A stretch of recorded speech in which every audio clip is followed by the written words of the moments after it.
Hey y'all, I'm Alison Asarch from Nashville, Tennessee. Hey, I'm Sean Fraser from the Ritzy Kids. Hunters, this is Johnny from Rail Motor. Hey, it's Shane from Blind Season. Hey, it's Rob Stanier, and you can check out my music on all the streaming platforms. Check out my latest music on all the streaming sites. Check out my debut album on all streaming platforms. Check out our new debut album. Check us out on Spotify and Apple Music. And you're listening to our friends, Braggy and Curly. And my Rossy. favorite bands from Australia. My two favourite podcasters, Braggy and Curly. Braggy and Rossy. Curly. On the Unfiltered and Undiscovered podcast. And Rossy. Alrighty. As well. All right, let's get going, shall we? What do you say? Hey there, everyone. It's Curly here, and welcome to episode 170 of the Unfiltered and Undiscovered podcast. As always, I've got the two gentlemen that join me most Wednesday nights. We've got Rossy in Sydney, and we've got Braggy, who watched every ball of a 2-day, 1 hour test. How are you, boys? Excellent. Really well, mate. Really well. Very good. So I think Rossy was just sharing a story around a cabaret he was doing today, and his F words per minute were the most I've ever heard come out of his mouth. And of course, Braggy's a little bit red from being in the sun. So he looks healthy. He's got a lovely, healthy colour. Thank you, Rossy. That's the first time you've made a compliment about me for ages. So we've got to talk about the cricket a little bit. Of course, we've got our guest on tonight. We've got Tammy Moxon, and I'm a little bit concerned here because she's a Townsville girl. Braggy was born in Townsville, lived much of his life in Townsville. And for this episode tonight, she's actually in what some people would call the great state of South Australia, the same place as Braggy is in. So, yeah. Driest state on the driest continent on Earth. Is it really? Apart from Antarctica, that's the driest continent, I think. But yeah, Isn't like January like super hot down there? Yeah, we've had a couple. I think Sunday we expected 39, but it's that dry heat, so it's like Mount Isa. Yeah. So it's kind of, but even drier. So as long as you're in the shade, you're okay. There's no. It's not like Townsville where it's 33 and you get in the shower and when you get out and dry yourself, you're still wet. Yeah, absolutely. Yeah. Tammy, you would have played Mount Isa, no doubt, being from up that way. Oh, yeah, I have played there once for a wedding for a Catholic principal. Yep. Okay. So, Braggy, how's the cricket, mate? Mate, cricket was awesome. Back? I knew we'd bounce back. I had a great time. I was with one of the favourites on the show, Annie Railmotor, better known as Kat. She's a cricket nut, and so she came to visit. She's also a music nut as well. So we just sat. We had really good seats, and we just sat and talked cricket, talked music for 3 days. Had a couple of beers. Has she recovered? She's recovered. She's going back to Brisbane, and she's going to the first 3 days of the Brisbane test. So she is a cricket. She's more of a cricket nuffy than me, I think. Oh my God! Fantastic. That'd be a fantastic day out. Yeah, it was really good. I do love a day of test cricket. It's a lot more fun than like any other format's nowhere near the same, I don't reckon. You know what, Rossy? It's in a fast world, it's a nice, slow thing. Kind of like some people make an album, as Tammy has just done, not a single. You know what I'm saying? So let's welcome Tammy to the show, and what a great segue, Braggy. Well done. Well, thank you. He's a pro. He's a pro. Oh, he's getting that way, isn't it? Now, Tammy's a repeat guest. She first appeared on the show back in September last year, episode 121, I think. So where we talked about the single "Comfy," I believe. Mm-hmm. And Tammy also sent us a little Christmas wish for our Christmas show last year. So. We always love our guests who do little things like that. So, Tammy, welcome. You are one of the brave ones that come back a second time. Thanks for having me, and thanks for accepting me with no makeup on. I do appreciate it. I'm sorry. So if Tammy wins tonight, does she get to come back and play for the Cars? Yeah, yes. She could be the Unfiltered and the carryover champion. Yeah. Hey, congratulations, Tammy, on the album. So it's and I guess one of my first questions is we spoke to you last September.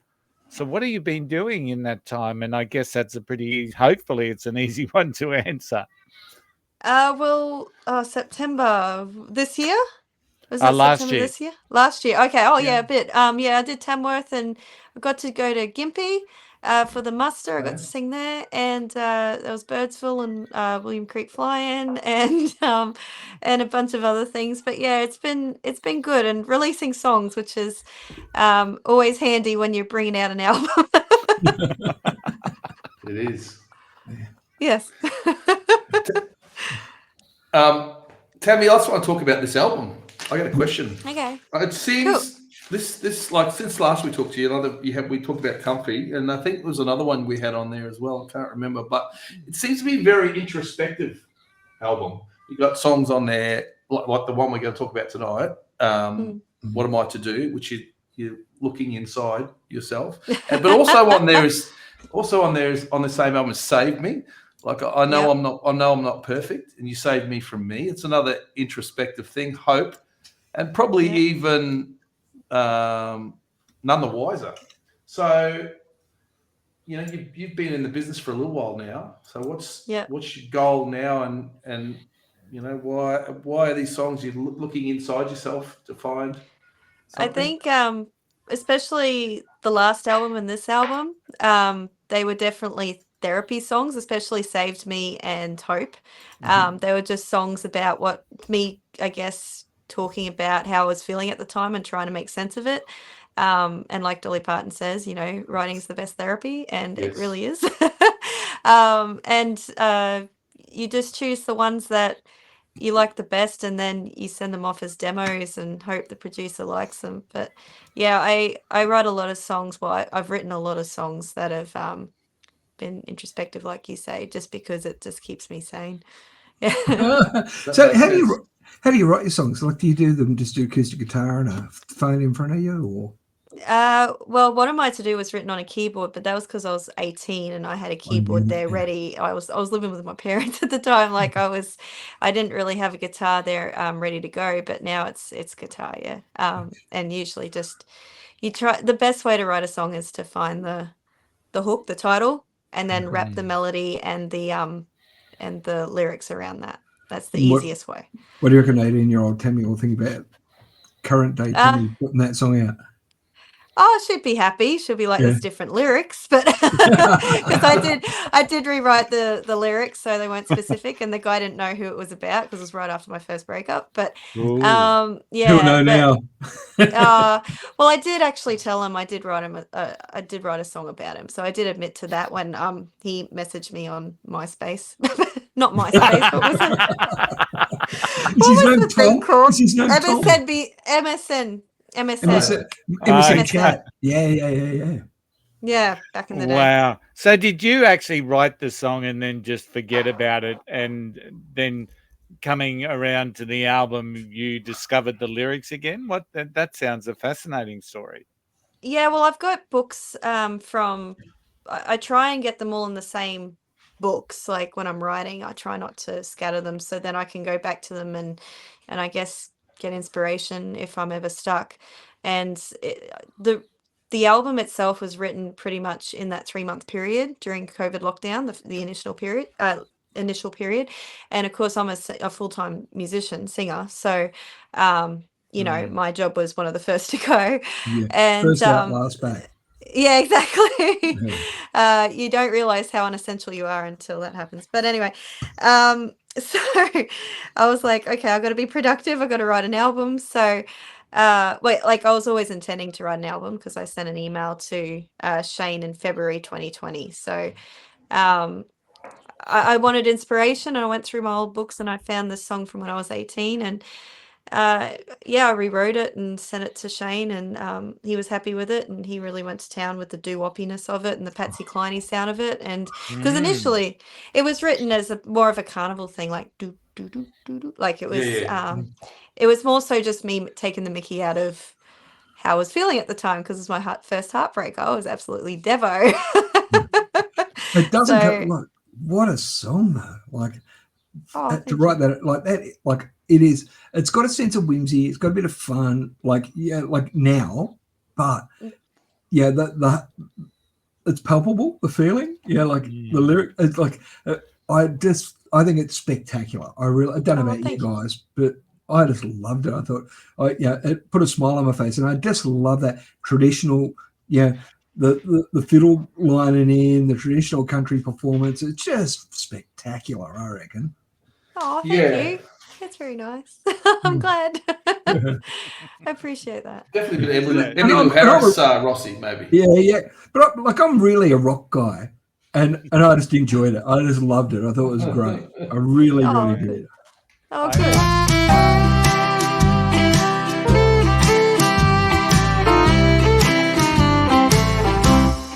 What am I to do? Rise a tyrant from crying over you.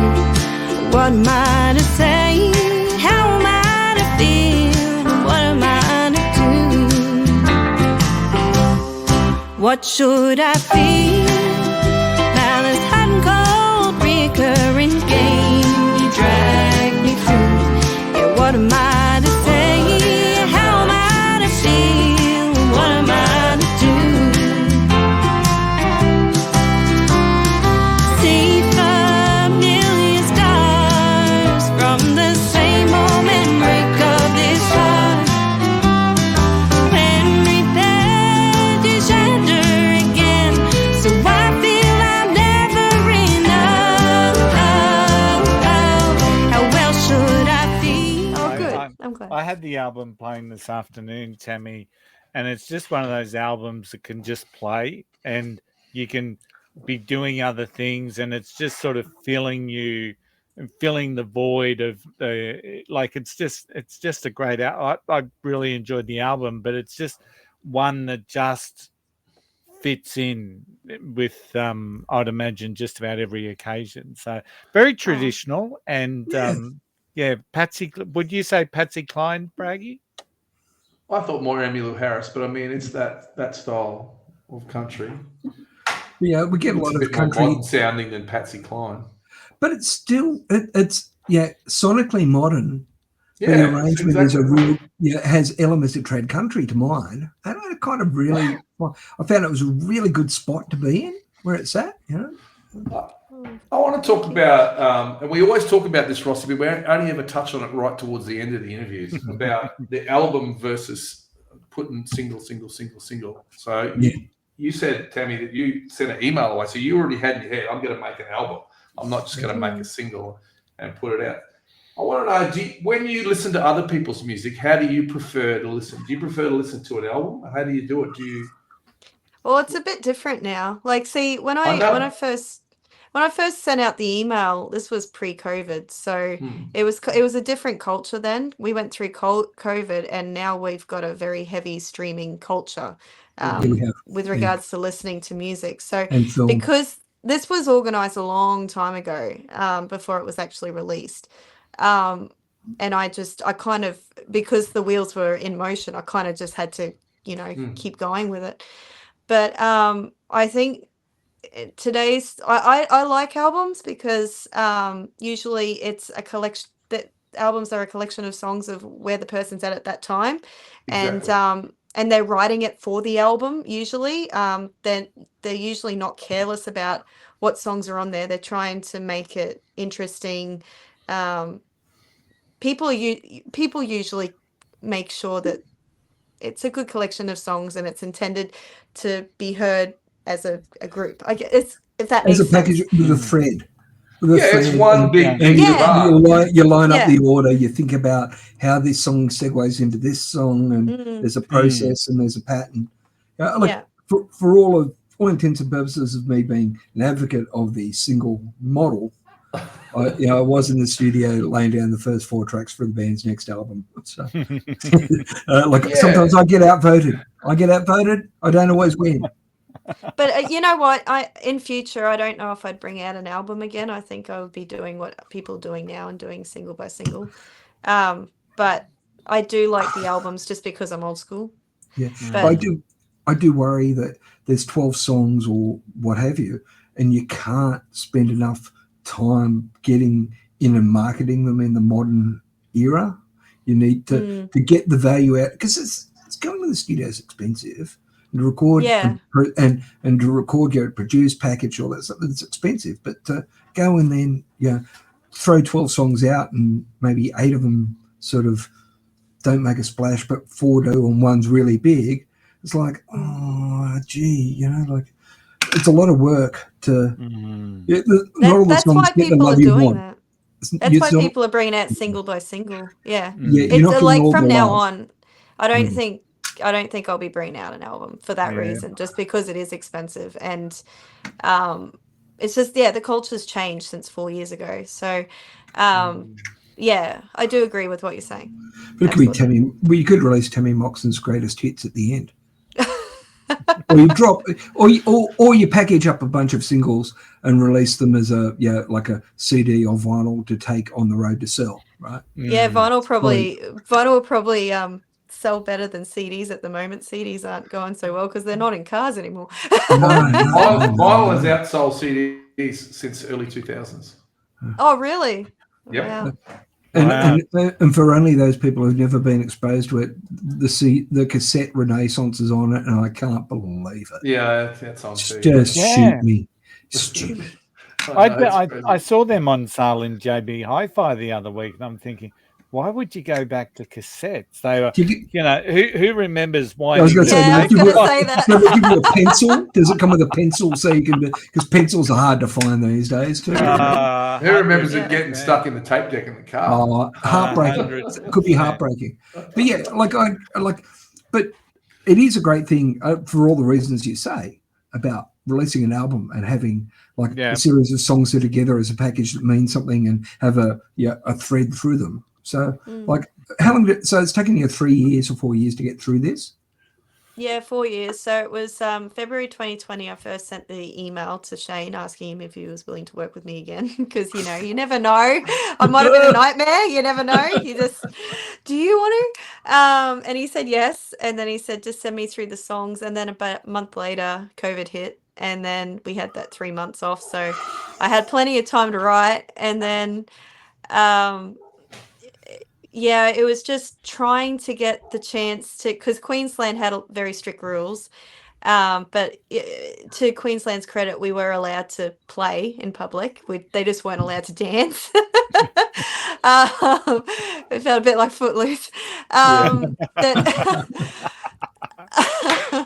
But we couldn't go over the state lines for a long time. So, and I didn't really trust recording him without him being present, so because he's very good at giving directions. He's very into trying to get into the artist's head and trying to steer it in the direction the artist wants to go. So it took a long time for me to actually go down there and record it. And then when we recorded the videos, I went, oh, that's another thing. I went through a breakup, so that's another thing. And then that's another album. Did that bring more songs, Tammy? No, I haven't written since this album, because I'm too scared to have songs that I want to record that I want to sing in public that I don't have coming out yet. You know what I mean? Okay. It was such a backlog. I did have books writing ideas, but I didn't write for a long time. I'm still trying to find the motivation to write again. The ideas are there. I just 4 years of not writing, you start to get a bit lazy after a while. So I got to. Are you friends with him on MSN? No. No. You got to sing with Bill Chambers. How did you meet him, just from doing gigs, or? Yeah, I met him on the Cruise and Country thing. So I was just a guest. My auntie and uncle bought me a ticket for my birthday, so I got to go with them. They're lovely, and I met him. It was like walk-ups, and they're like, go do the walk-ups. So I was like, oh, okay. So I went up and did the walk-ups, and he saw me sing, and he pulled me aside and said, what are you doing? And I said, I'm recording with your ex-son-in-law. and and he was, oh, I want to hear the songs and everything. And yeah, we ended up writing this song, and gosh, they're such a lovely family. You know, it is so good to be able to write with him and have Shane produce it. It was really cool. So I'm glad he said yes to writing this, like co-writing the song and recording it with me. That's pretty cool. How do you feel about the Bushwhackers? Oh, they're all right. They do good. They've definitely helped me. They definitely helped my start. No, they're great. They're brilliant, and they're so good live. They're so dynamic, and Roger's definitely. Yeah. That almost sounds like nearly 50 years. There's a story there, Rossy. No, Is there not about really, not really. No. Not about the Bushwhackers? Oh, did you roadie for the Rossy? No. I did Red Gum. Oh, okay. Yeah. But the Bushwhackers, I've seen them, and there was them, there was Gold Rush, and there was a whole lot of that slew of those sort of bands with a bit of Australiana country about them as well. It's pretty cool stuff, to be honest. Yeah, very much. Let's talk about some of the songs on the album, because Braggy's done his homework. So where do you want to start? I actually want to start with Fighting Chance, and that's the song that we were talking about that really starts beautifully with some harmony. So talk a little bit through how that song was arranged, because it sort of picks up a little bit and you get a bit of pep in it. It's not just harmonies all the way through. It gets into a little bit of a, I don't want to use the wrong words here, but it gets a bit jaunty there as we go through. So walk me through the arrangements of, is that a word? I don't even know. That's good, Kelly. So talk about Fighting Chance. Fighting Chance. It was... okay, so the melody was there for about a year, I think, and but writing it only took, once I figured out Fighting Chance, like I decided to put Fighting Chance with this melody. It didn't take long at all, but it was, again, COVID, and it was around the time when people were arguing with each other about what was considered a real job and who should be helped out by the government, and a lot of people were saying some nasty things about musicians, and I'm sorry. No, you don't need COVID for that to happen. And just talk to musicians. And I was thinking, gosh, we pay tax too. Like, come on. Yeah. So it was like, it was this bizarre. It was like, it felt like we were getting, okay, sorry. We're actually making people happy. That's what we do. Yeah, exactly. And so it was pretty much just it was originally written as a love song, but it was originally written as that song, as in, can everyone just get along for us to have a fighting chance to get through this unknown thing. Like, we hadn't been through something like that since the Spanish flu. Yeah. Like, so none of us have been through it. No, exactly. So it was this bizarre, and I was like, oh, this might be getting a bit politically,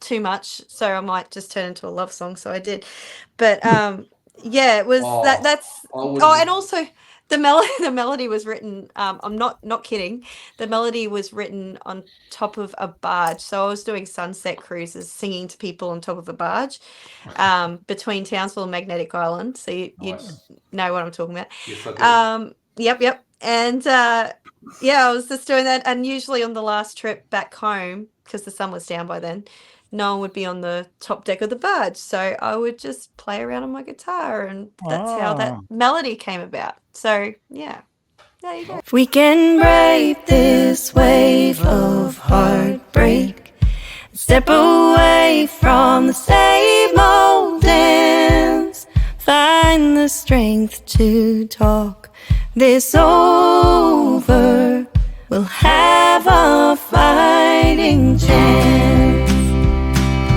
While this silence rages between us, tunnel from the lamplight to the dark,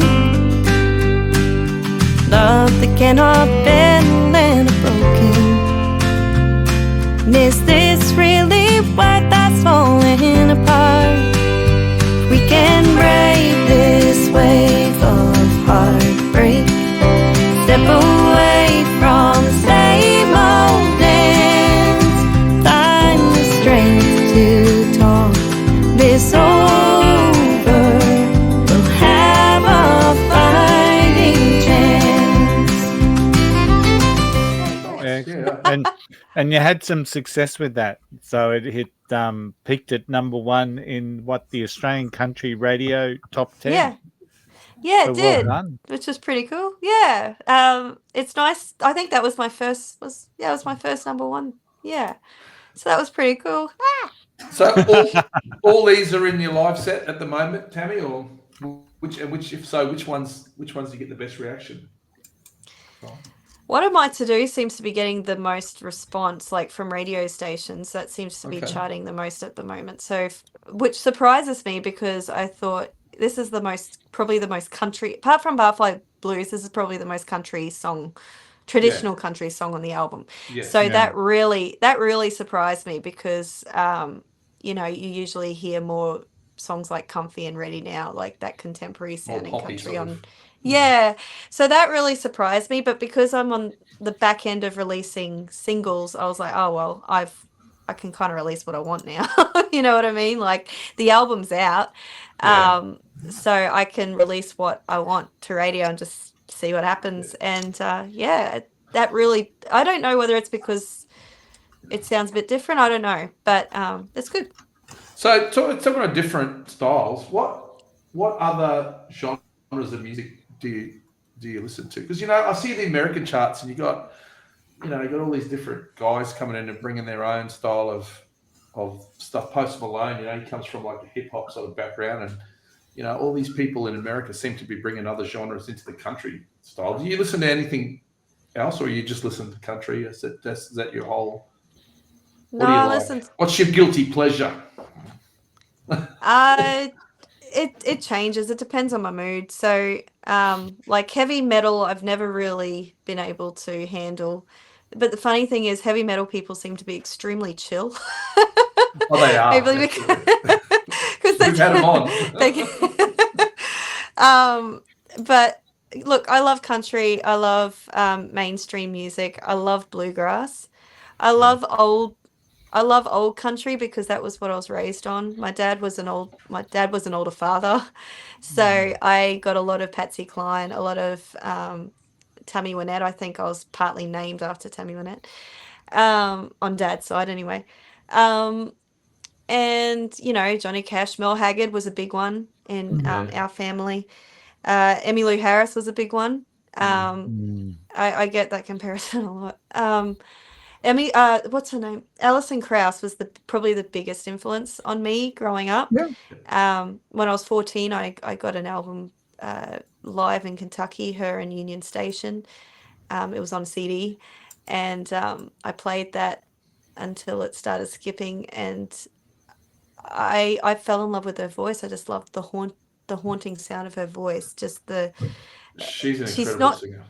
Yeah, she's singing in head voice, but it's strong. You know what I mean? And it was just something haunting about her voice that I ended up, locking myself in my bedroom and trying to. I was teaching myself how to break my voice so I could be as haunting as hers. Does that make sense? Yeah. Oh wow. So she was a big influence. I love her, the stuff she's done with Robert Plant. Yeah. It's just incredible. And I saw an interview with him where he said she is fair income the best harmony singer in the world. He said he just sings and she just hits it perfectly first go without. Yes, her voice is so pure. Like have you seen them play behind Shania Twain? No. Her in Union Station. Oh my goodness! And Dan Tyminski, who's another one. He's in Union Station, but he's also, remember the song "Hey Brother." Hey brother, yeah, that's him singing it. Wow. And his heart, because they're harmonies, they're doing harmonies with Shania Twain. It's like an unplugged thing, and it's incredible. It is so, and you think it's it's been put through what's it called, Melodyne or whatever it is, but no, it's just fair pure income. Yeah, it's pure. I'm interested because just because of something that's come up in my world lately, trying to break your voice. What do you mean by that? You're trying to break your voice. You're breaking it so you can break it normally. So usually when you break your voice, it's going from full to head voice. Yes, but everyone's got to be able. Everyone's got to break, but the shift has to be pure. Yeah. Yeah. So yeah, it's just you can hit the note without there being a yodel there. Does that make sense? I do. I see. So it's not a yodel. It's just really, you can't hear it. It's seamless. It's a gear shift. Yeah, seamless gear shift from. It is. That's like some people have got it pure. Like Freddie Mercury, for example, had like the shift between his chest and head voice. You just go, yeah. How did he do that? He like there's some rare voices like that, but yeah, focusing on that technique. When you realize that everyone, even Curly's voice has a break, you'll find where it is. You just start at the bottom and start go, ooh, there it was. Especially when he gets the banjo out. Yeah. Not again. I got the banjo out for Christmas lunch today, and I was given a bit of a rendition of Who's Going to Make the Gravy, and I can tell you that the people were not impressed. So. Well, it's going to be the single, though, isn't it, Braggy? The Unfiltered and Undiscovered single, Curly. The banjo version of How to Make Gravy. Tammy, let's get it back. Let's talk about the Valley, because that's got a real Irish folk feel. That's the cause. Oh, cool. Well, that seems to be people's favorite song. But I haven't. It's funny because the people listening to it really like that song. But the radio stations are like, no, don't release it. Truly, I don't know. Yeah, which is because that's probably my favorite song on the album, and it's my favorite to sing because breaking. There's a lot of breaking in it, and it's just something that I enjoy singing. I love the Celtic sound. Bluegrass seems to sound really Celtic as well because you're using the similar instrumentation, but. I just love that sound, and so that's why I haven't released it. But I would have released it if I could, if I had if I got permission, I would have released it. I say trust yourself. If you like it and you reckon it represents you, do it yourself. Go on. Yeah, I think because it's about fighting for what you believe in. I don't know whether people think it's just too intense, like the subject matter of it, but it's like just fighting for something you believe in. It breaks your heart or it breaks you free, like I don't know, it's just who maybe one day, like my partner wants me to release it, so maybe that's the next single, who knows, but I love that song, I really do, and I love what Shane's done with it. Like, oh my god, you feel like you're marching into war. It's great. Yeah. I like it. I do sonically, the stuff sounds great. Really does. Like, he's very, very good. Very, very. He's always, everything he does though is, we've had a few different artists say that he's worked with completely like smooth as, like nothing. Yeah, I don't know. So you got some gigs coming up, Tamworth? Yeah. So I've got 5 now. So oh wow, so some of them have been added. So Saturday I've got I'm opening for a guy named Bobby Valentine on the first Saturday, 7:30, and then Fan Zone 9 a.m. on the Sunday, and then I think the gigs that you've got, which is Tropical Heat, I think at 2 o'clock, I think, at Tamworth Services Club with Cameron Cusack and Midwest Molly at the Tamworth Services Club. Am I remembering this right? I hope so. Yes, you're doing so well. Yeah. John? Kelly's got them all there if you need. Tamworth Shopping Mall on the 20th and the Wilders Dog on the 21st. The Wilders Dog. Thank you. I haven't got my calendar in front of me. So tell me about the gig at the Shopping World. What does that look like? Is it like we've never been to Tamworth, and we are going to get there one day. So how popular is, say, the Tamworth Shopping World stage in comparison with the Services Club? Well, it is busy because everyone's shopping. You're in the middle of the aisle. Yeah, that air conditioning. And you've got all the locals there who, whether want you there or not, they have to listen to you. It's busy. But yeah, it's good. It's always fun. It's interesting. Shopping worlds are different because they're actually just there because it's what do you call it? Practical, because they need to buy something, and then they might just be, okay, you know what I mean? Like, they're not actually buying a ticket to go to your show. So it's always interesting what kind of audience you get, and I guess you're more likely to get a response from those kind of things because, You know what's you're going to work if they stop in that sort of an environment and stay. You know that song that got them to stop is going to work. I guess. You'd have yeah, some and it's hard very nosed. handy. Yeah, Yeah, and it's handy. yeah. Like, sorry, what was You that? just have a lot of people walking past who have heard a lot of country. If they stop, you're on a winner. Yeah, exactly. Yeah, they definitely show their true colours when they're walking past. Like, oh, can't be bothered. And other people do stay. Oh, don't get the milk, bugger 'em. Yeah, one hole's the Vegemite in. Is it your first time to Tamworth?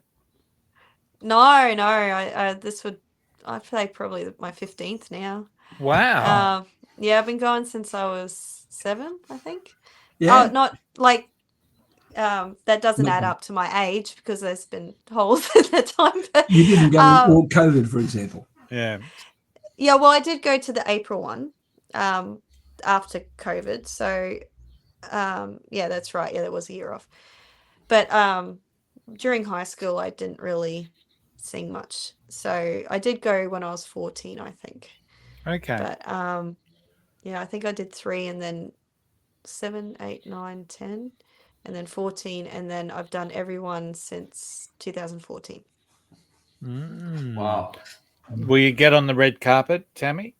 No. Well, I won't be there. So I'm only there for the first half of the week and then I fly home. Because Ben and I are, my partner, he's at the mines and we very rarely get to see each other. So I'm trying to fly home when he flies home so I get to see him. Yeah.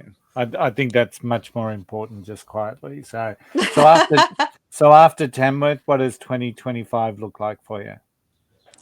We've got Tamworth, and then got to figure out what to do next with the album, and then I've got to write songs. I've got to actually get into writing, and hopefully bring out more music. But at the moment, I think I've got Birdsville. I'm still waiting on confirmation for that. I've got some things in the works, but I'm waiting for confirmation. So, okay. Yeah.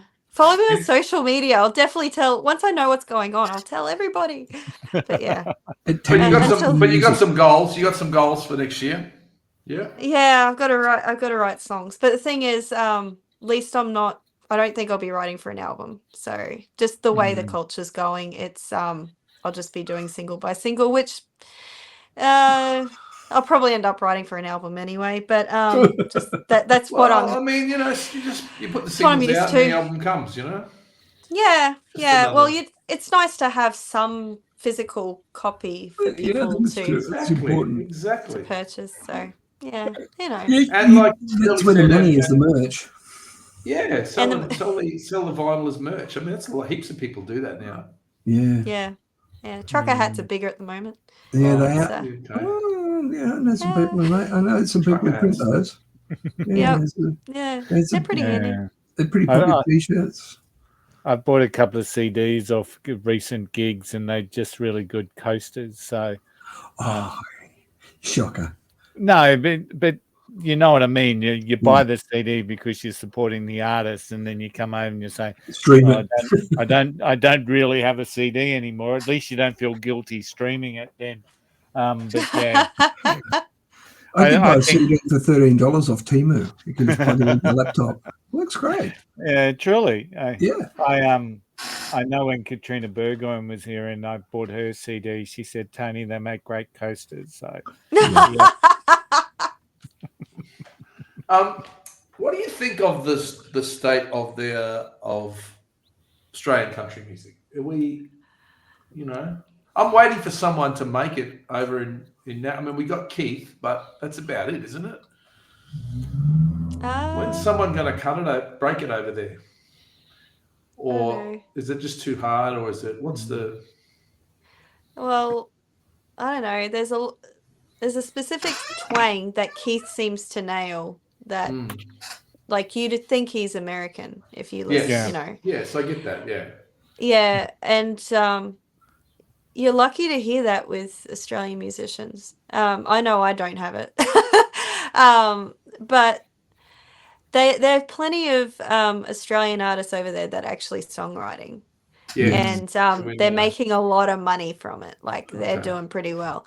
So there is a big Nashville scene for country music singers. It's just they're probably doing their artistry, probably in like Bluebird Cafe or whatever, in places that you don't really see on the big stages, but they are on the sidelines writing the songs. So one person comes to mind who's from Mariba, and that's Kylie Sackley. And you've never heard of her, but she's written a lot of songs for like Faith Hill, Leanne Rimes. Jeez, nice job if you can get it. Yeah, that's good. Yeah. But there's a lot of session players over there too, Australian session players, like drummers, bass players, guitar players and stuff. Like the place is full of, but it's Music City, it's a magnet for everyone from all over the world. But geez, there's some good players. It just doesn't matter who they're from. It's just mind blowing how good they are. Yeah, exactly. There's other places than Nashville as well, isn't there? So, Sydney. Townsville.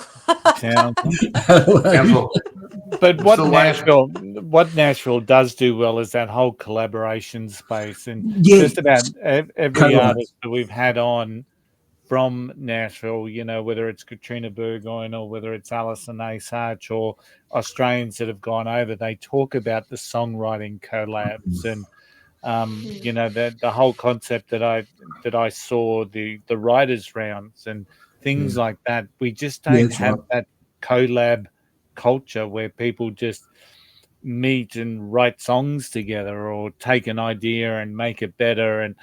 And I think that's where a lot of these Australians are really starting to make an impact. Well, we don't really have a Nashville, do we? No, we don't. We've got Tamworth, but it's only once That's a year. once a year. Yeah.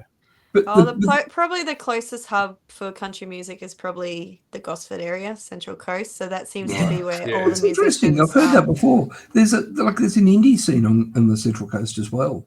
Like there's a lot of indie bands up there, young indie bands, middle-aged indie bands, all that sort of stuff. I find, probably because it's affordable and close to Sydney. A lot of people move there because they can't afford to live here. It's getting stupidly expensive. It's a nice part of the world, though. But the collab part is interesting. Like someone like Desmond Child talks about doing collabs, and there's like 12 people in a room. The guy goes out and gets the coffee, gets a co-write. That'd be my job, Rossy. So well, you're a co-writer then. That's a big part in country music as well. Is no matter how much contribution you have to a song, you always have equal share. That seems to be the culture in country music.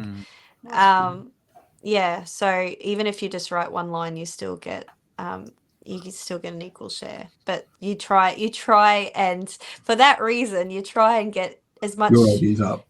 You try and contribute as much as you can, so you don't seem like you're freeloading. Freeloading.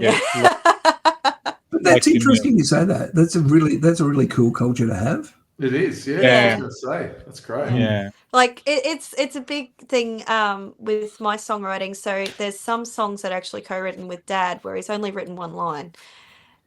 Because usually what I do is I write the songs, and if I'm really, really stuck, I go to my dad because he's a really good lyricist. I go to my dad and go, how can I rewrite this line? So that's what happened on Saved Me, Fighting Chance. Oh, no, did he write? No, not Fighting Chance. Saved Me, he wrote, Your Warmth Was a Welcomed Introduction. He wrote that line. So that's great. Yeah, so really nice. But That's it's part of the culture. Yeah, it's good, and Dad's happy. Like every time, every quarter comes by, he goes, "Oh, I got so much in the bank from APRA. Thank you." Well, I assure you, I've been done a few times by people we know. Some people we know have done me on a couple of lines. I've contributed to their songs. Yeah. Did they put you on there? Nah, they brushed me entirely. Yeah, you're supposed to get an equal share. Yeah, not here. Can't trust them. It's all right. It's a bit more cut and thrust in some of those indie, especially back in the 80s. Because to be fair, they probably don't remember. Yeah, there wasn't a lot of. It was more Sorry. competition than collaboration, wasn't it? Yeah, So that was. who's blowing who off the stage? Yeah. Sorry, Braggy. That's all right. I was going to ask Tammy if her dad brags about the lyrics in the song, like when he's having beers with his mates. I wrote that lyric. Does he? He can't remember. He's got a terrible memory. He doesn't remember. He doesn't Well, that's remember it. writing that line. And Well, you he's don't like, need to credit him then. no, I do. To write with your dad, that's pretty special. Yeah, man. that's awesome. It really is. Yeah. Wish Yeah, I knew he's- someone he's- like that. You know, he's always been, because from when I was a kid, I used to always be like writing in my room, and then I'd come out and be like, "Is this any good?" And he's very honest. And You need that. yeah, he's very honest, and we'd sometimes get into arguments about it. But as I got older and I could accept criticism a bit better, we ended up getting into collabs. And you know, as you get older, the subject matters become more mature, and you can actually Yes. write with your dad. Mhm. It doesn't seem so juvenile for him, and he's like, "Oh, I actually, you know, I want to write with you now." Yeah. So And what age is it's that? handy. But that's so good. When I first came, you know? first time was my first song. Actually, they co-wrote with me, and ended up singing it at Chaztown's Country Music Festival when I was 8. Miss Me in this big guitar.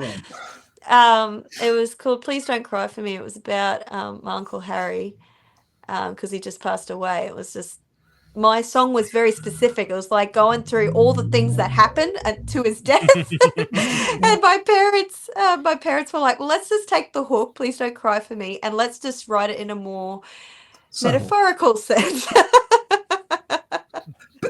You've been writing since you're 8. That's incredible because Yeah. it's a craft, and as we all know, if you're going to write songs, it takes a lot of work. So you've done so much work if you've been writing since you're 8 years old. Well, like I said, it's a therapy. I've been doing it since I was a kid. It was, you know, going through school, I wasn't the most popular kid in school, and it was my way of getting through it. And also listening to music was my way of getting through it. Like, Avril Lavigne was a big part of me getting through high school, because I just loved her writing. I just thought, you know, she was kind of, Anything But Ordinary was my favorite song when I think it came out when I was about 12. She sings all right too.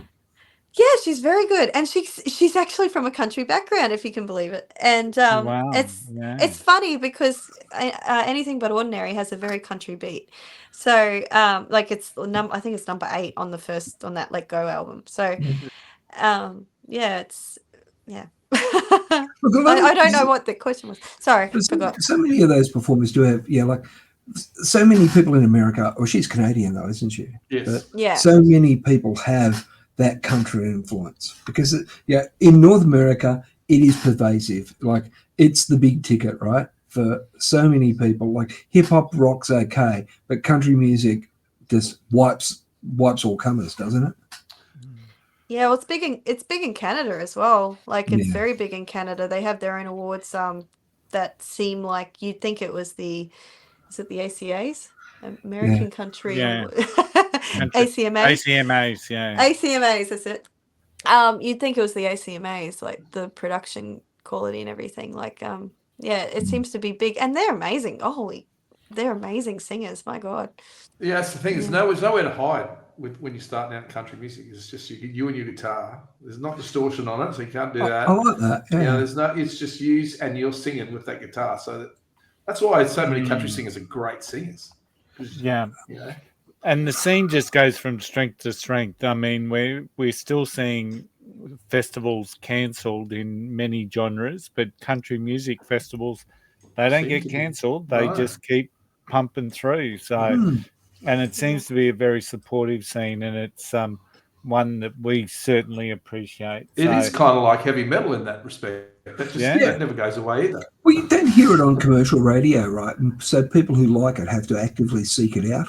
Yeah, good point, Rossy. Yeah, and so then they just love the music. So they then, when you go to metal shows, you stand at the front of the crowd, and most of the people there are pretty well behaved, and they want to talk to you about the bands they like and stuff like that, and why they love the band you're seeing tonight. And I think it's the same with country stuff, is that there is a real sense of community around it. Whereas you go and see some other band, like I don't know, you go and see Coldplay who are just here. You'll have an accountant next to you who's only heard Yellow next to someone who loves the band, and they're there because it's, they think they should be there, but they're not the true lovers of that particular stuff. And country, and I think metal in particular, both have that in common. Yes. The good thing about country is there's a lot of radio stations that, especially like community stations are big supporters as well. A lot of that are willing to play independent artists, and that is a big thing because you don't see that a lot on mainstream. And also with heavy metal, I've noticed a lot of people who listen to heavy metal, it's their way, it's their therapy. And that's why there's so many people who love heavy metal. Like I have an ex-boyfriend who loved heavy metal, and he was the most chill guy ever. And I think that's why, because it was his therapy. So, people are drawn to things that are going to accept, a broader community of artists, and people are going to be drawn to whatever gives them therapy. And I guess country is another version of therapy. It's just probably a more we talk about drinking a lot.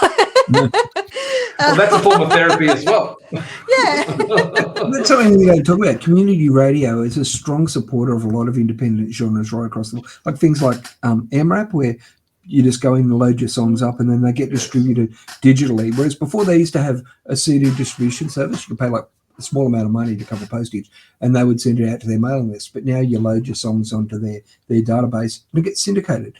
And it's incredible where songs get played when you check into it, right?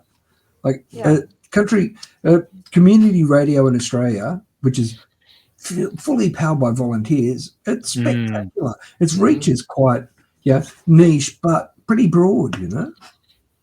100%. We need to get someone from there on the show, I reckon. Yeah. We need to get someone from community radio on the show, I reckon, to talk to. 100%.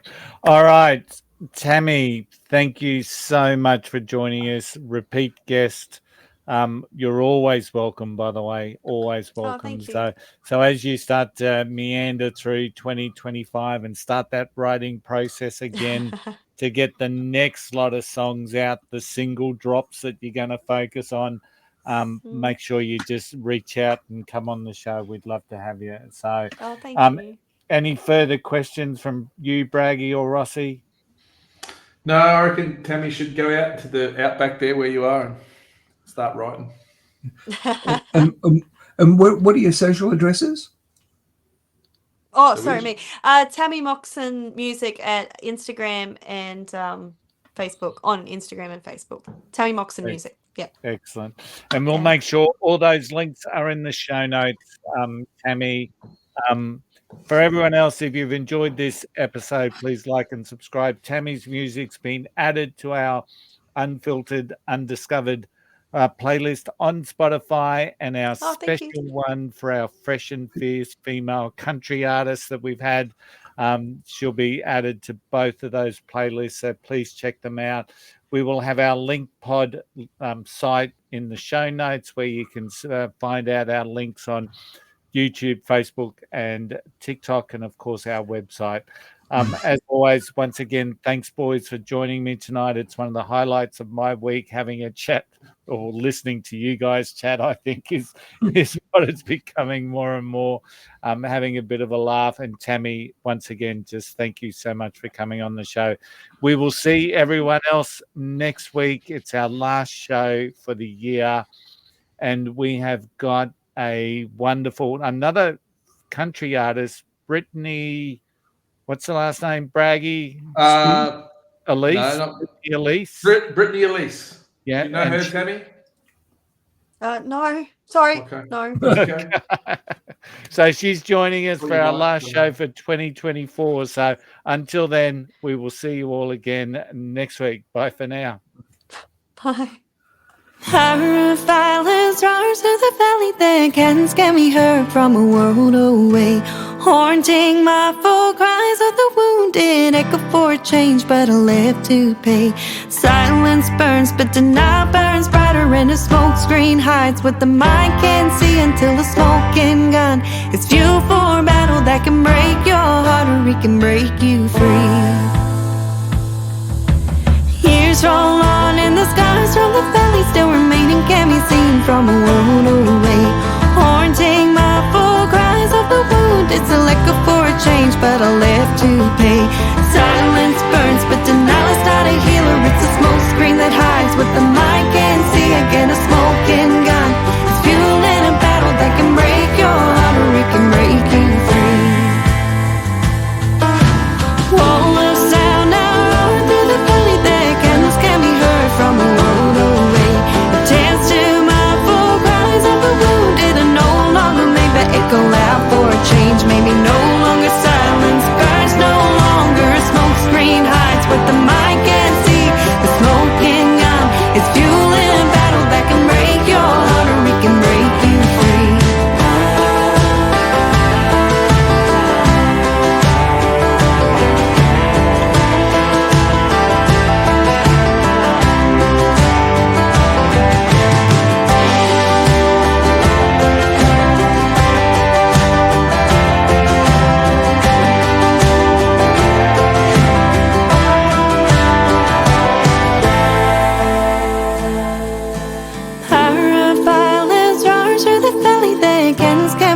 From a world away, hear the haunting cries of the wounded, echo for a change, but again we'll pay.